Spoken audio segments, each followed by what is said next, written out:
नमस्कार दर्शकों, हमारे आज के कार्यक्रम में आपका स्वागत है। दर्शकों, हाल ही में कैबिनेट की मीटिंग में हमने देखा कि सूचना के अधिकार एक्ट यानी राइट टू इंफॉर्मेशन एक्ट में कुछ संशोधनों को मंजूरी दी गई है और इसके बाद हमने ये देखा कि जो प्रमुख आरटीआई एक्टिविस्ट हैं वो काफ़ी नाराज नजर आ रहे हैं। इसी विषय पर आज के इस कार्यक्रम में हम चर्चा करेंगे और इस चर्चा में हमारे साथ आज शामिल हुए हैं, मेरे दाईं तरफ है बलविंदर सिंह, कन्वीनर आरटीआई संघर्ष मूवमेंट। ठीक उनके साथ है सोहेल काजमी, सीनियर जर्नलिस्ट, और मेरे बाएं तरफ हैं एडवोकेट शेख शकील अहमद जो कि high court, Jammu high court में एडवोकेट हैं, और ठीक उनके साथ है रमन शर्मा जो कि आरटीआई एक्टिविस्ट हैं और रिप्रेजेंट करेंगे यूथ को। तो आप सभी का इस कार्यक्रम में बहुत बहुत स्वागत है। बलविंदर जी, सबसे पहले आपसे कार्यक्रम की शुरुआत करते हुए जानना चाहेंगे कि आरटीआई को लेकर आपने काफ़ी सारा वर्क किया है, इस पर कई सारी जानकारियां आम लोगों तक पहुंचाई हैं और 3 साल करीब इसको हो चुके हैं राज्य में आरटीआई एक्ट को। इस एक्ट के चलते आम पब्लिक को क्या क्या लाभ मिले हैं, ये जानना चाहेंगे सबसे पहले।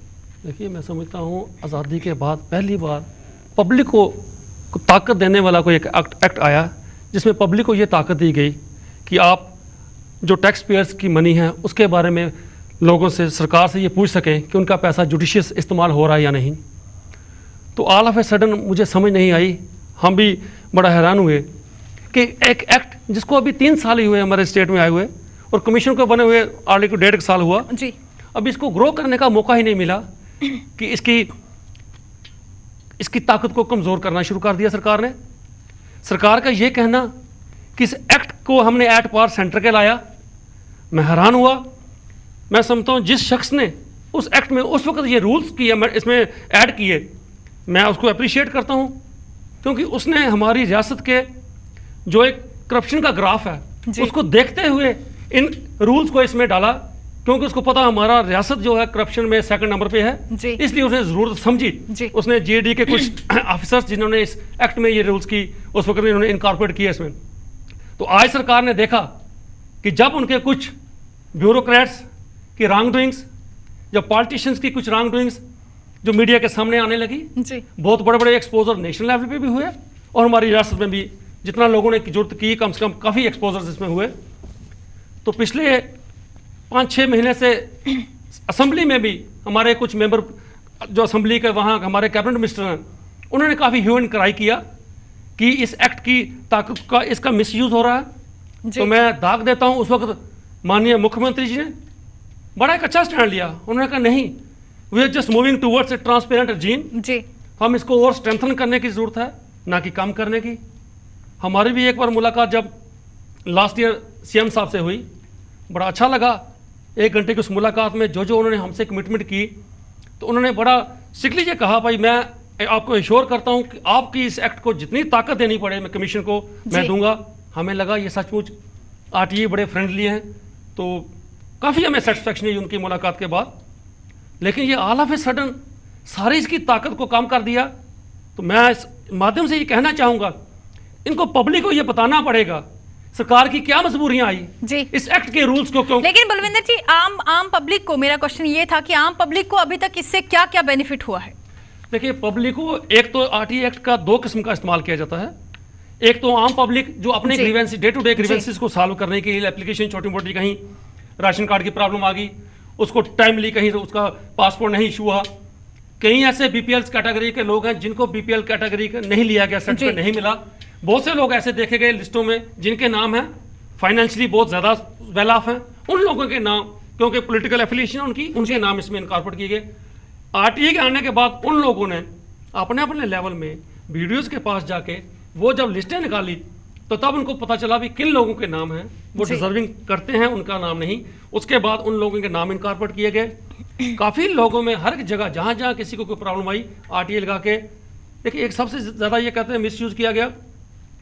अगर आप हर एक डिपार्टमेंट में अगर कोई परचेजिंग करनी है उसके लिए ले डाउन नाम्स हैं, अगर आपने कोई काम एक्सिक्यूट करवाने हैं उसके लिए ले डाउन नाम्स हैं।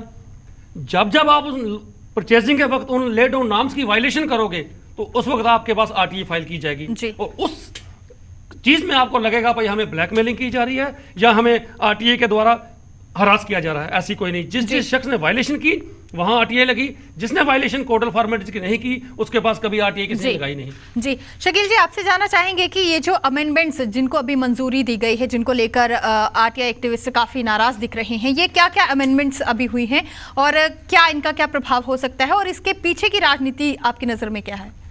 देखिए, जो आरटीआई एक्ट है हमारी स्टेट में जो इस टाइम लागू है वो 2009 का एक्ट है जी। और एक्ट के तहत सरकार ने 2010 में रूल्स को नोटिफाई किया था और जो रूल्स नोटिफाई किए थे वो 50 से ज़्यादा मुझे लगता है रूल्स थे। वो रूल्स जो थे आरटीआई मूवमेंट को काफ़ी स्ट्रेंथ देते थे जी। उसमें जो कमीशन, जो स्टेट इन्फॉर्मेशन कमीशन है, जिसको सेकंड अपील सुनने का इख्तियार है और डायरेक्टली कंप्लेंट सुनने का भी इख्तियार है, उनको काफ़ी, मैं ये कहूँगा कि काफ़ी टीथ जो है, काफ़ी दांत जो हैं वो प्रोवाइड किए गए थे। अगर कोई पब्लिक अथॉरिटी जो है, अगर वो कोई ऑर्डर कंप्लाई नहीं करती है जी। तो कमीशन को ये पावर थी कि वो उस पब्लिक अथॉरिटी को सम्मन कर सकते थे और उससे ऊपर की जो सुपीरियर अथॉरिटी है, किसी सीनियर ब्यूरोक्रेट को भी वो सम्मन कर सकते थे। और इसके अलावा कमीशन को इख्तियारात थे कि अगर उन्होंने किसी केस में पेनल्टी भी इम्पोज की है तो वो अपने रजिस्ट्रार को कह सकते थे कि आप इसके पैसे जो है आपने रिकवर किए हैं या नहीं किए हैं। और इसके अलावा जहां कमीशन को लगता था कि वाकई ही उनका ऑर्डर जो है वो कंप्लाई नहीं हो रहा है तो वो रजिस्ट्रार को कह के क्रिमिनल कोर्ट में आरपीसी की किसी धारा के तहत उसके खिलाफ कंप्लेंट भी दायर करवा सकते थे। ये एक बहुत बड़ा दबाव था पब्लिक अथॉरिटीज़ के ऊपर कमीशन की ओर से। लेकिन जो अभी रूल्स को अभी इन्होंने नोटिफाई किया है, जो अभी 2012 में जिसके ऊपर ये सारी चर्चा चल रही है, ये तमाम जो ताकत थी स्टेट इन्फॉर्मेशन कमीशन की वो उसे छीन ली गई है। इसके अलावा जो चीफ इन्फॉर्मेशन कमिश्नर है हमारी रियासत के, उनको पहले जो 2010 के जो रूल्स हैं उसके तहत पावर थी कि वो किसी भी मिनिस्ट्री, किसी भी विभाग के मिनिस्टर इंचार्ज को लिख सकते थे कि आपके डिपार्टमेंट में जो आरटीआई एक्ट है और जो रूल्स हैं वो प्रॉपर्ली कंप्लाई नहीं हो रहे हैं। लेकिन अगर आप अभी के रूल्स देखेंगे जो 2012 के अभी नोटिफाई किए हैं, वो भी पावर उनसे ले ली गई है। तो कहने का मतलब ये है कि जो बेसिक स्पिरिट था एक्ट का, वो स्पिरिट ही छीन लिया गया है, इस ये जो रूल्स को डाइल्यूट किया गया है। देखिए, बेसिक जो पर्पस था, जो लेजिस्लेटिव इंटेंट थी इस आरटीआई एक्ट की, वो ये थी कि सिटीजन्स को इन्फॉर्म्ड रखा जाए जी कि गवर्नेंस कैसी हो रही है, कि एक सिटीजन्स को राइट टू नो दिया गया कि आप जान सकते हैं कि सरकार कैसे चल रही है। जिस तरह बलविंदर जी ने कहा कि टैक्स पेयर्स का मनी कैसे जो है वो इस्तेमाल हो रहा है। मैं आपको थोड़ी सी बैकग्राउंड दूंगा, आपने मुझे पूछा भी कि ये किन कारणों की वजह से हुआ। ये मैं आपको बताऊं कि जब भी आप देखिए हमारी रियासत में जो भी इंस्टीट्यूशन थोड़ा सा ग्रो करता है और थोड़ा सा जब वो करप्शन के अगेंस्ट थोड़ी सी लहर चलती है तो सरकार के ऊपर दबाव बढ़ना शुरू हो जाता है। देखिए, हमें चीफ मिनिस्टर साहब की नीयत पे, उनकी मंशा पे कोई शक नहीं है, लेकिन प्रॉब्लम ये है कि उनके साथ या उनकी काबीना में या ब्यूरोक्रेसी में कुछ ऐसे लोग शामिल हैं जिनके क्रेडेंशियल्स क्लियर नहीं है। ठीक है, अब आप देख लीजिए कि हमारी रियासत में 2002 में एक इंस्टीट्यूशन बना जिसे हम स्टेट अकाउंटेबिलिटी कमीशन कहते हैं। बड़े फैन फेयर के साथ, बड़े जोशो खरोश के साथ उस एक्ट को भी लागू किया गया और आपने देखा कि मरहूम जस्टिस सेठी साहब जो कि उसके फाउंडिंग चेयरमैन थे, उन्होंने उस कमीशन को बड़े अच्छे ढंग से चलाया और शुरू किया और आपने देखा कि बहुत ही कम अरसा में कमीशन में जान पड़ गई और काफ़ी लोग जो कमीशन पे उन्होंने फेथ रिपोज किया और 400-450 के करीब जम्मू में कंप्लेंट्स दायर हुई, जिनमें सीनियर ब्यूरोक्रेट्स थे, पॉलिटिशियंस थे, सीनियर पुलिस ऑफिसर्स थे। और आपने देखा कि किस तरह जो सरकार को लगा कि थोड़ा सा दबाव बढ़ने लगा है, लोग पूछने लगे हैं, आपने देखा कि अकाउंटेबिलिटी कमीशन एक्ट को भी डाइल्यूट करना शुरू कर दिया सरकार ने। आहिस्ता आहिस्ता द स्टेट मैं ये कहूँगा कि विंग्स को क्लिप कर दिया गया और आज सूरत हाल ये है कि सरकार ने हाई कोर्ट में ये स्टैंड लिया कि अकाउंटेबिलिटी कमीशन को सुओ मोटो एक्शन इनिशिएट करने के इख्तियारात नहीं हैं। तो इसी तरह ये दूसरा एक मैं ये समझता हूँ कि वॉच डॉग है हमारी स्टेट में, स्टेट इन्फॉर्मेशन कमीशन और राइट टू इन्फॉर्मेशन एक्ट, जिससे कि लोग जो हैं वो सरकार से पूछ सकते हैं कि आप काम कैसा कर रहे हैं।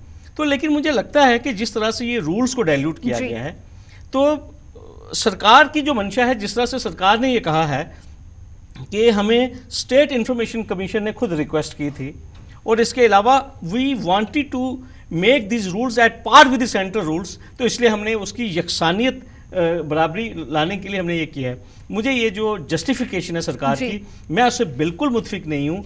मैं ये मान ही नहीं सकता हूँ कि सोफी साहब खुद अपनी ताकत को कम करने के लिए सरकार को लिखेंगे। हाँ, कमीशन ने इनको बार बार ये कहा कि आप हमें स्टाफ प्रोवाइड कीजिए, जो स्टाफ आपने हमसे प्रॉमिस किया था।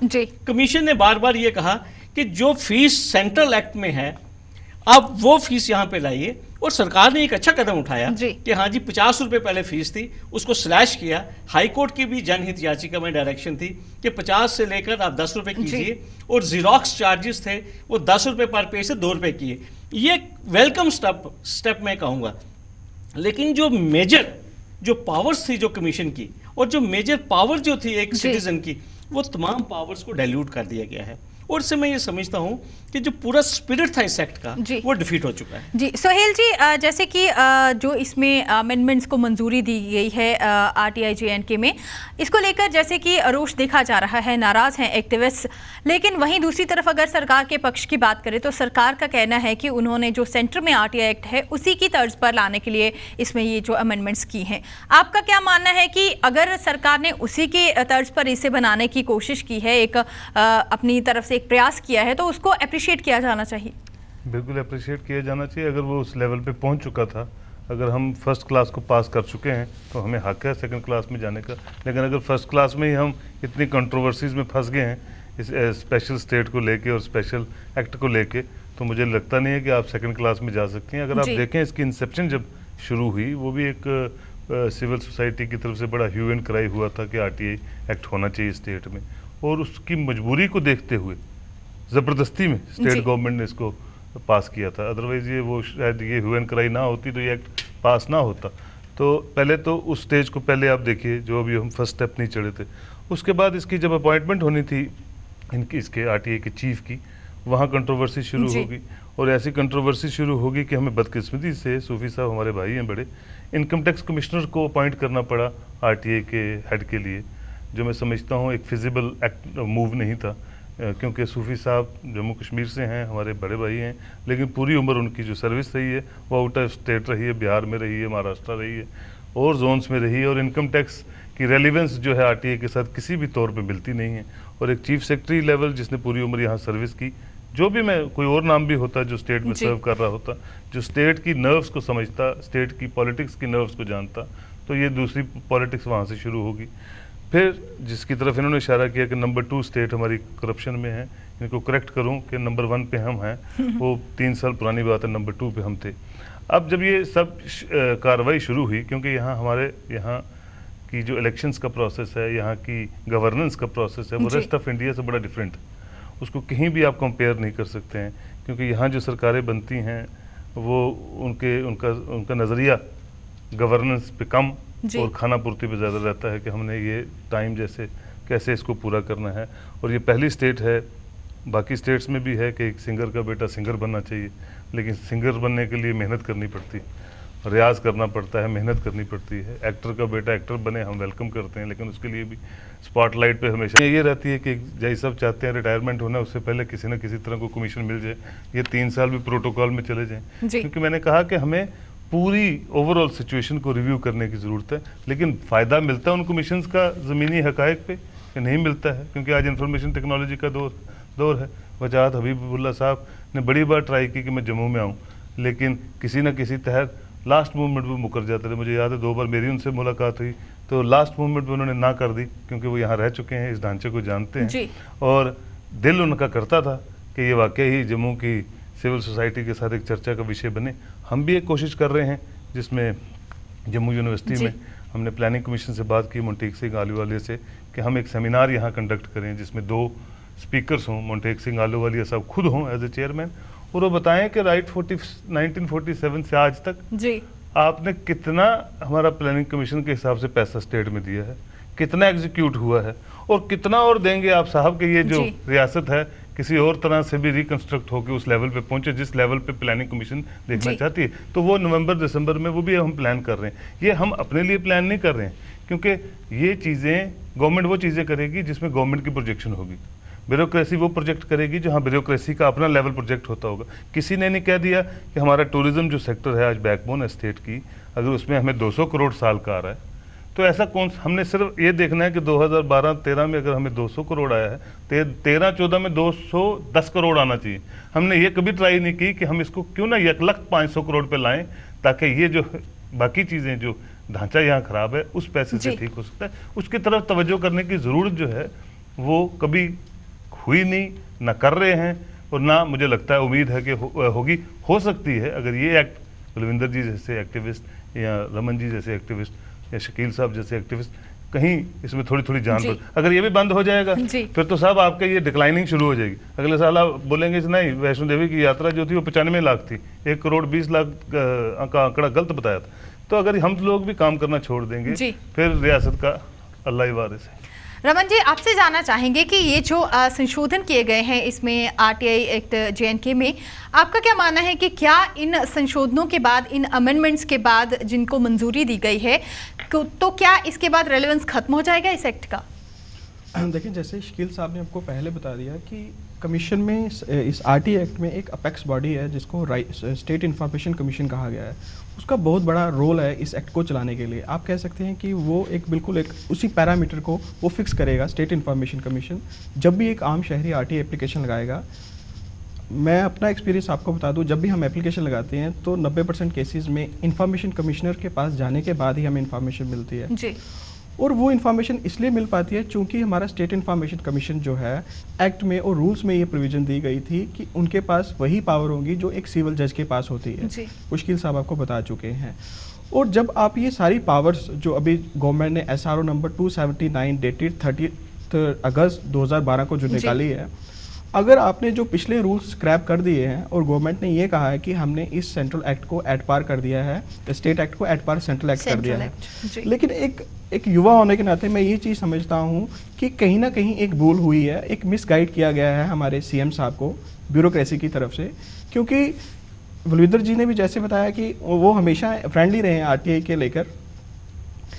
अब आप इस पिछले एक्ट में देखेंगे, एक वहाँ पर प्रोविजन थी कि कोई भी एपिलेंट जब during proceedings in first appeal और कमीशन में वो वीडियो कॉन्फ्रेंसिंग से रह सकता था। मुझे समझ नहीं आई कि इस जो आपने स्क्रैप अब किया, जो नया रूल दिया है उसमें वीडियो कॉन्फ्रेंसिंग मना की गई है और ये कहा गया है लोगों को कि जो हमने नया एक्ट बनाया है उसको जो रूल्स लाए हैं उसको हमने एट पार सेंट्रल एक्ट किया, सेंट्रल एक्ट के बराबर किया गया। लेकिन आप सेंट्रल में अगर चले जाएं, वहाँ पर जो प्रोसीडिंग्स होती हैं, अब दिल्ली में हमारे सीआईसी साहब बैठते हैं और जम्मू से या आप तमिलनाडु से किसी भी कोने में अगर आप बैठे हैं तो वीडियो कॉन्फ्रेंसिंग से आप वहाँ पर उनसे रब्ता रख सकते हैं और अपनी बात रख सकते हैं। तो सबसे पहली चीज़ ये है कि ये जो चीज़ कहना अपना या अपने डिफेंड देना कि हमने इसको एट पार सेंट्रल एक्ट किया, वो बिल्कुल गलत बात है। दूसरी बात आप ये देखें कि जो पहला हमारा रूल था वो बड़ा प्रिस्क्राइब था, उसमें हर एक बात का जिक्र किया गया था। उसमें कुछ जगह पर स्टेट इंफॉर्मेशन कमीशन की भी अकाउंटेबिलिटी फिक्स की गई थी। उनको ये कहा गया था कि आप पब्लिक अथॉरिटीज़ की रेटिंग करिए, आप हमें ये बताइए, यानी कि स्टेट इंफॉर्मेशन कमीशन की जिम्मेवारी ये बनती थी कि वो गवर्नमेंट को बताएं कि किस पब्लिक अथॉरिटी ने आरटीआई एप्लीकेशंस को ज़्यादा से ज़्यादा ऑनर किया है और क्या क्या कमियाँ वहाँ पर हैं। तो पहले ये जिम्मेवारी जो थी आपने उनको उस जिम्मेवारी से भी मतलब मुक्त कर दिया और उनकी पावर भी ले ली। अब होगा ये कि अब मैं ये नहीं कहूँगा कि एक्ट पूरे तरीके से ख़त्म हो गया, मैं ये कहूँगा कि 50% जो पावर थी इस एक्ट की वो ख़त्म हो गई। अब ये होगा कि जब एक एप्लीकेंट एप्लीकेशन लगाएगा, जैसे मैंने आपको बताया पहले जो भी इंफॉर्मेशन मिलती थी 80-90% वो after the intervention of the commission मिलती थी। अब ये होगा कि हर एक आदमी को हमारे स्टेट में इंफॉर्मेशन लेने के लिए हाई कोर्ट का दरवाज़ा खटखटाना पड़ेगा, क्योंकि कमीशन के पास से ये पावर ले ली गई है कि वो अपने आर्डर को कंप्लाइंस करवा सके। जो सेक्शन 17 में पेनल्टी लगाते थे वो अब हर एक शहरी को जो एप्लीकेशन लगाएगा, जो डिप्राइव किया जाएगा इन्फॉर्मेशन देने से, उसको वो इन्फॉर्मेशन लेने के लिए अब हाई कोर्ट का दरवाज़ा खटखटाना पड़ेगा। काज़मी साहब लॉ बैकग्राउंड से हैं, शकील साहब भी लॉ बैकग्राउंड से हैं और हम ये जानते हैं, आप भी अच्छे से जानते हैं कि हमारी इस रियासत में हाई कोर्ट में, ऑनरेबल हाई कोर्ट में पेंडेंसी केसेस की कितनी है। अब सबऑर्डिनेट कोर्ट्स में जाकर देखते हैं, अब क्या कारण है उसके बारे में हम डिबेट नहीं कर सकते। तो ultimately obviously yes it will be A setback for the RTI act. और पिछले 2009 20 मार्च 2009 से ये एक्ट आया और हाल ही 1.5 साल से ही आपके जो कमीशन के मेंबर्स हैं वो आपने अपॉइंट किए हैं और मैं सही आपसे कहूँ तो 28 फरवरी 2011 को ही एक्ट बिल्कुल जान में आया था, जब चीफ इंफॉर्मेशन कमिश्नर जो हमारे थे वो ऑफिस में आए, उन्होंने शपथ ग्रहण की थी। उस दिन के बाद कुछ अच्छे फैसले मैं कहूँगा इन्फॉर्मेशन कमिश्नर ने दिए थे, तीनों कमिश्नर ने भी दिए थे, ऐतिहासिक थे। मैं जो मैटर सब जुडाइस हैं कुछ मैटर में उनके बारे में जिक्र नहीं करूँगा। मुझे लगता है कहीं ना कहीं मिसगाइड किया गया है हमारी मिनिस्टर्स को, हमारे चीफ मिनिस्टर साहब को, ब्यूरोक्रेट्स की तरफ से उनको सही जानकारी नहीं दी गई। और मुझे लगता है अब आप ये प्रोग्राम जब करेंगे सही बात चीफ मिनिस्टर साहब तक ये पहुँचेगी कि आपको मिसगाइड किया गया है और आप इस एक्ट के पिछले एक्ट को और नए एक्ट को पढ़ें। और जब मैं सरकारी प्रेस रिलीज पढ़ रहा था उसमें ये कहा गया था कि 2010 में इरोनियसली हमने कुछ चीज़ें डाल दी गई थी जो एक्ट के एम्बिट से बाहर थी जी। अब मैं आपका ध्यान इस चीज़ के ले जाना चाहूँगा और शकील साहब भी ये जानेंगे कि जो पहले रूल लाए थे गवर्नमेंट ने वो लाए थे 2009 में, और 2010 में भी ये अमेंडमेंट्स की गई थी रूल में।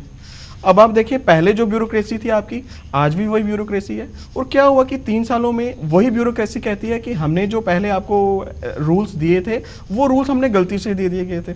गलती कितनी, पहले रूल्स में आपकी जो सेक्शंस थी वो 51 थी और अभी आप जो रूल्स ला रहे हो उसमें सिर्फ 13 सेक्शंस हैं। तो इससे ये मंशा साफ जाहिर होती है। जी बलविंदर जी, हमारे स्टेट को जिस तरह से अभी सुहेल जी ने भी कहा कि भ्रष्टाचार पे नंबर 1 है हमारी स्टेट, और भ्रष्टाचार पर अंकुश लगाने के लिए कई सारे कानून भी हैं यहाँ पर, लेकिन फिर भी आरटीआई के माध्यम को बहुत ज़्यादा महत्वपूर्ण माना जा रहा है भ्रष्टाचार पर अंकुश लगाने के लिए।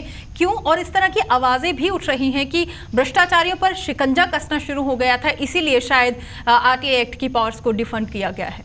बिल्कुल, देखिए अब मैं आपको लेटेस्ट 1-2 एग्जाम्पल्स आपको दूँ, आज भी शायद आप पेपर में पढ़ रहे होंगे। एक एक्सपोजर लास्ट ईयर हमने सेल टैक्स में किया। सेल टैक्स में काफ़ी देर से हम सुनते आ रहे थे कि सेल टैक्स में बहुत बड़े अच्छे अच्छे लोग, पार्टीशन, ब्यूरोक्रेट्स काफ़ी और बिजनेस हाउसेज इसमें इन्वॉल्व हैं। तो जब हमने वहाँ पर आरटीआई लगा के ये जानने की कोशिश की भाई कौन कौन लोग शामिल हैं जी, खैर नामों से हमें इसका कोई लेन देन नहीं था, क्योंकि हमारी जो संघर्ष ऑर्गेनाइजेशन है इट्स टोटली सोशल ऑर्गेनाइजेशन। कौन कौन लोग शामिल हैं ये मीडिया का या पॉलिटिशियन का कुछ लेना देना हो सकता है, हमारा इस चीज़ से कोई लेना देना नहीं। हमारा सिर्फ इतना इसका मतलब था कि कितना डिफॉल्ट अमाउंट पड़ा हुआ है उसका कहीं ना कहीं उसका प्रॉपर यूटिलाइजेशन की जाए। तो जब एक्सपोजर निकल के आया 600 करोड़ रुपए का अमाउंट, डिफॉल्ट अमाउंट पड़ा हुआ है, पिछले 10 साल से पड़ा हुआ है, तो वो उस चीज़ को हमने कोर्ट तक पहुंचाया, पब्लिक इंटरेस्ट लिटिगेशन लाई। उस सिस्टम में जो खराबियां हैं कम से कम बड़ी जगह आरटीआई ने उस चीज़ को एक्सपोज किया। बहुत से केसेस के आगे इन्होंने लिखा भाई नॉट ट्रेसेबल। खुद इस किस्म की नेक्सेस अंदर डिपार्टमेंट के अंदर काम करते हैं, उसमें ब्यूरोक्रेसी इन्वॉल्व है, ऐसे ऐसे नेक्सेस इन्वॉल्व कर पहले 4-4, 5-5 साल उन केसेस को पेंडिंग रखा जाता है। पार्टी को पूरा टाइम दिया जाता है कि आप अपने इस घर को, इस लोकेशन को यहाँ से बेच के दूसरी जगह शिफ्ट कर लो। फिर उसके बाद उसको कहा जाता है ये ट्रेसेबल नहीं है। पब्लिक से पैसा सेल टैक्स के तौर पर लिया है, वो डायरेक्टली लिया है या इंडायरेक्ट भी लिया है। अब जो बैगर है स्ट्रीट पे वो भी अगर कोई मैच बॉक्स या कोई स्मोकिंग करता है तो वो भी 10 रुपए की अगर कुछ चीज़ लेता है, जितनी उसकी हैसियत है उसके मुताबिक वो भी इंडायरेक्ट टैक्सेस देता है। तो ये पब्लिक का पैसा लोगों से टैक्स इकट्ठा करने के बाद सबमिट नहीं करवाना। एक बिजनेस हाउस उसके 10-10 करोड़ रुपया ड्यू निकला, वो बिजनेस हाउस बंद करके दूसरे कमर्शियल एस्टेब्लिशमेंट दूसरी खोले, नाम चेंज कर लिए, वहाँ भी डिफॉल्ट और दूसरी जगह भी डिफॉल्टर करते करते जब अब सरकार ने देखना शुरू किया कि हमारे पॉलिटिशियंस भी इन चीज़ों में आने लगे, हमारे ब्यूरोक्रेट्स भी आरटीआई के थ्रू एक्सपोजर होने लगा। अभी पीएल हमारे शेख साहब इसमें इन्वॉल्व है, जो पीएल लैंड ग्रैबिंग ही चल रही है, वो भी एक बहुत बड़ा नेक्सस आरटीआई के थ्रू आया।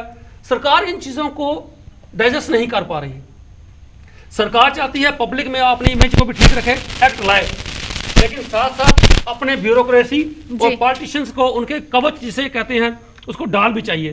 तो मैं समझता हूँ दुनिया में कोई ऐसा एक्ट नहीं करप्शन जो खत्म करने के लिए आए। वो कहते हैं करप्शन खत्म करो लेकिन करप्ट को कुछ मत कहो। उस करप्ट को कुछ ना कहने के लिए ये इनको बिल्कुल टूथलेस बनाते हैं ऑर्गेनाइजेशन। विजिलेंस का भी इन्होंने यही हिसाब किया हमारी। अच्छा, इस एक्ट में एक इन्होंने चीज़ और की, पहले था हमारे पास जो एक आरटीआई एप्लीकेंट जो एप्लीकेशन लगाता था, जैसे रमन जी ने कहा, हमारा डिस्पोजल 90% आके एक सेकंड अपील में जाके होता था। तो अब उन्होंने एक उसमें जो प्रोविजन रखा है, अगर वहां पर भी कोई लिटिगेशन आपकी रहती है तो वो रेफर किया जाएगा जीएडी को। मैं पूछना चाहता हूं सरकार से, जीएडी की एफिशिएंसी, जीएडी की वर्किंग आपने पिछले कई सालों में कितनी देखी? लोगों को मजबूर होकर कोर्ट में जाकर कोर्ट की इंटरवेंशन लेनी पड़ी। जीएडी में पिछले 10 सालों का कोई रिकॉर्ड पता है? जितनी भी विजिलेंस कमीशन ने जितनी यहाँ से रिकमेंडेशन करके भेजी, एफआईआर जिनके खिलाफ रजिस्टर किए, बहुत बड़े बड़े लैंड स्कैंडल, बहुत बड़ी बड़ी चीजें हुई। जीएडी ने, विजिलेंस डिपार्टमेंट ने लिख के जीएडी को भेजा, जीएडी ने कभी गौर नहीं किया, उनको सैंक्शन नहीं दी गई। तो उस जीएडी के पास इंफॉर्मेशन कमीशन भी जब कोई हमारी एप्लीकेशन लेके जाएंगे तो उससे हम क्या एक्सपेक्ट करते हैं कि वो जीएडी वाले कब उस चीज को डिस्पोज ऑफ करेंगे। तो ये एक बहुत बड़ी सरासर बेइंसाफी है इस एक्ट को कमजोर करने के लिए।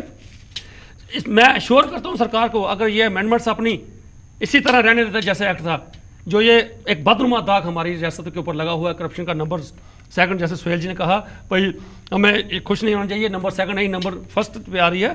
तो अगर ये एश्योर करता हूं कि अगर ये एक्ट को ना डिल्यूट करें, इसकी सेक्शन को डिल्यूट ना करें, तो कम से कम 2-4-5 साल में जो एक शुरुआत हुई है, 2-4-5 साल में मैं एक नंबर से कम ज्यादा नहीं दावा करता, 1-2 रैंक इसको जरूर नीचे लाने में आरटी एक्ट इसका। जी शेख साहब, जिस तरह हमने देखा कि सरकार की ओर से जो अमेंडमेंट्स को मंजूरी दी गई है, हमने देखा कि विपक्ष की भी उस पर कोई प्रतिक्रिया नहीं आई है। तो क्या लगता है आपको कि विपक्ष भी सरकार जो सत्ता पक्ष है उसी के प्रयास के साथ सहमत है?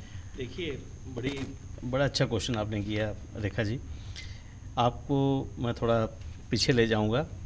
जब अकाउंटेबिलिटी कमीशन एक्ट को अमेंड किया गया, जब उस एक्ट को भी डाइल्यूट किया गया, तो हमारी असेंबली में बड़े अच्छे स्पोक्समैन और बड़े नीट एंड क्लीन पॉलिटिशियंस हैं जो कि पार्टी पॉलिटिक्स से ऊपर बात करते हैं, लेकिन थंपिंग मेजॉरिटी के साथ अकाउंटेबिलिटी कमीशन में जब तरमीम लाई गई तो उसको पास किया गया।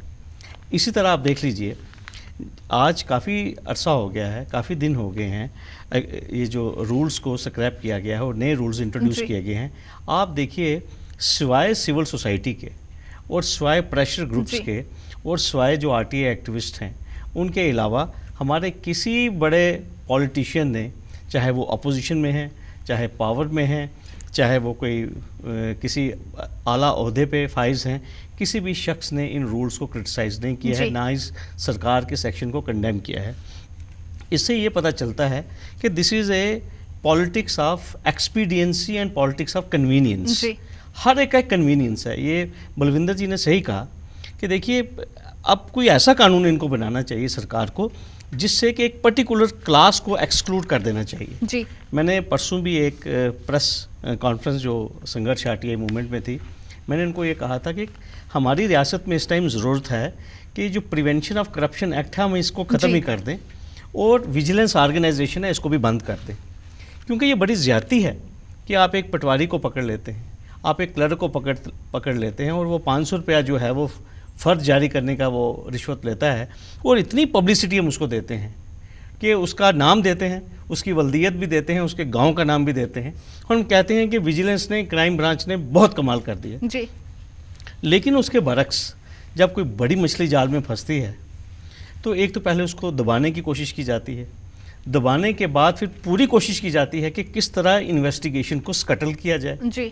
और फिर उसके बाद अगर बड़ी मुश्किल से अगर केस वो आईओ एस्टेब्लिश भी कर ले तो फिर जब वो फाइल सैंक्शन के लिए गवर्नमेंट के पास जाती है तो साला साल वो जो फाइल है वो सिविल सेक्रेटेरिएट में डस्टबिन में वो पड़ी रहती है और अल्टीमेटली उसको कहा जाता है उस मुलाजम को कि तू रिप्रेजेंटेशन दे, तेरी हम रिप्रेजेंटेशन कंसीडर करेंगे और अल्टीमेटली फिर लिखा जाता है कि नहीं, इस शख्स ने जो था थोड़ी सी एरर ऑफ जजमेंट हो गया, इससे एरर ऑफ जजमेंट हो गया तो इसको बेनिफिट ऑफ डाउट मिलना चाहिए, ये बड़ा अच्छा ऑफिसर है, लोगों के काम बड़ा करता है ये।